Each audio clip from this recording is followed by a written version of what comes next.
ভারতীয় আধিপত্যবাদের বিরুদ্ধে তিনি ছিলেন বলিষ্ঠ কণ্ঠস্বর। তার এই বলিষ্ঠ কণ্ঠস্বর আর থেমে গিয়েছে। তিনি বলেছিলেন, জুলাই দেব না আমরা, যদি জান দিতে হয় তাহলে।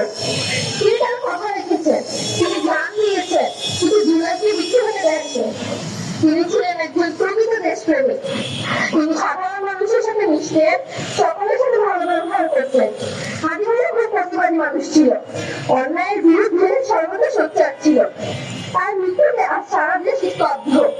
আমরা তার হত্যার তীব্র প্রতিবাদ জানাই। তার হত্যা নিয়ে আমরা বিচার চাই। তিনি বলেছিলেন, আমাকে যদি হত্যা করা হয় তাহলে যেন সেই হত্যাকারীর বিচার হয়। কিন্তু আজ এতদিন পেরিয়ে গিয়েছে, কিন্তু হত্যাকারীর কোনো বিচার হয়নি। আমরা প্রধান উপদেষ্টার কাছে আবেদন জানাই, সকল জুলাই যোদ্ধাদের নিরাপত্তা নিশ্চিত করার জন্য। না হলে আমাদের হাজি ভাইয়ের মতো আরো অনেককে হারাতে হবে। প্রিয় সাংবাদিক বন্ধুরা, আপনাদের মাধ্যমে আমি সরকারকে জানাতে চাই, দ্রুত সময়ের মধ্যে যেন হাজি ভাইয়ের হত্যার বিচার হয়। তাই আজকে আমাদের স্লোগান হবে, আমরা সবাই হাজি হব, যুগে